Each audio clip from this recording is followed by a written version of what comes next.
Hello guys! Welcome to my YouTube channel. So finally, makakapag-upload na ako ng YouTube video ko. Ngayon, this is actually my first vlog. So, pag-uusapan natin kung paano ko pinapaputi ang aking kilikili using 5 products. So ngayon, we will be needing shampoo, baking soda, salt, lemon, and turmeric. Hindi ko na siya napakita yung before, pero pinaghalo-halo ko na siya. Ito na siya. Ihalo-halo nyo lang siya until ma-mix evenly yung mga products na nilagay nyo. Then, after that, saka nyo siya ipapahid sa ating kilikili.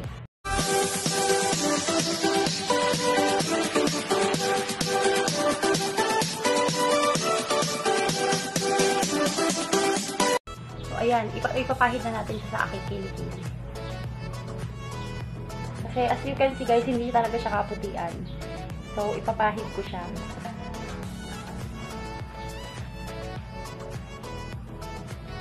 Lalo na yung mga darker areas too. Like, pwede rin naman ito sa singit, kilikili. Kasi tayong mga mommy na nanganganak, nagkakaroon ng changes sa body natin, may nagkakaroon ng pangingitim.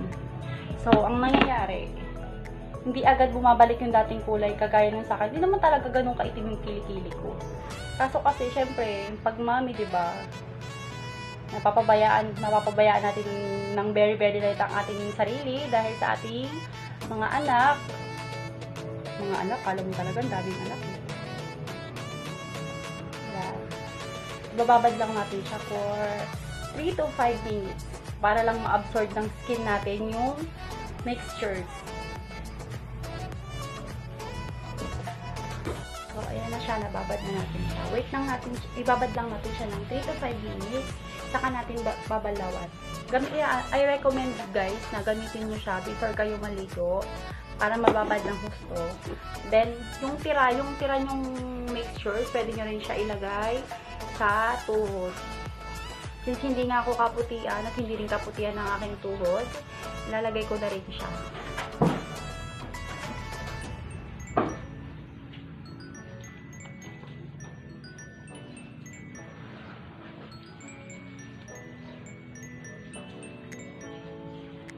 So, ayan.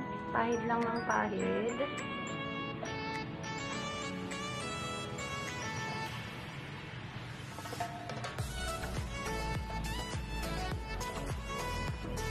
Gamitin natin siya ng 3 weeks. Then, titingnan natin kung meron ba talagang changes sa skin natin, kung magkakaroon ba ng pagbabago sa kulay ng aking kilikili at saka sa tuhod. Ipapakita ko sa inyo guys yung pictures ko na walang filter. Ito wala tong filter.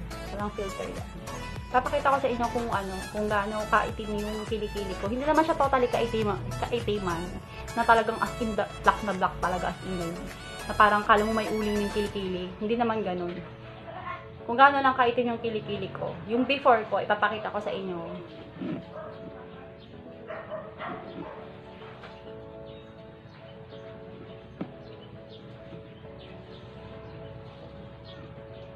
Okay guys, babalikan ko kayo mamaya. See you!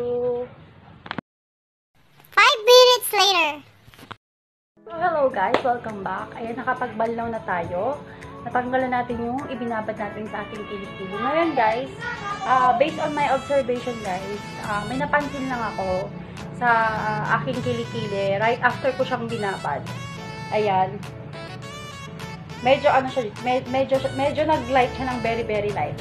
Konti lang naman, pero hindi naman talaga siya totally instant white na as in pagpahid mo agad puputi. Oh. Ayan oh. Tapos pag hinawakan mo siya, sobrang lambot talaga niya as in. Ito yung sinasabi ko sa inyo before guys na may peklat. Ito, ano siya eh, medyo makapal yung peklat din eh. Kasi pag nagpe-peklat talaga ako, as in, kitang-kita talaga siya. As in, kulay brown talaga siya. Ayun. Kahit pa paano medyo nag-light siya ng konti. So, aantayin pa natin yung another 3 weeks para sa result niya. So, titignan talaga natin kung gaano siya ka-effective. So, ayun lang guys. Share ko lang sa inyo guys ha. Kasi ako, matyaga talaga ako sa pag-ano sa kiligili ko. Kasi mahilig ako mag-sleeveless, ganun. Kaya minsan nakakahiya rin naman na mag-sleeveless ka tapos yung kilikili mo parang kasing dilim ni nung kasing dilim ng buhay mo, ganon. As ayun, kaya medyo nag-extra care ako sa aking kilikili, kaya kung ano to talaga yung tinutuklas ko para lang ipahid ko sa kilikili ko. Tapos ayun, sa guys, sa gabi ginagawa ko bago ako matulog, naglalagay ako ng oil, nilalagay ko siya sa bulak.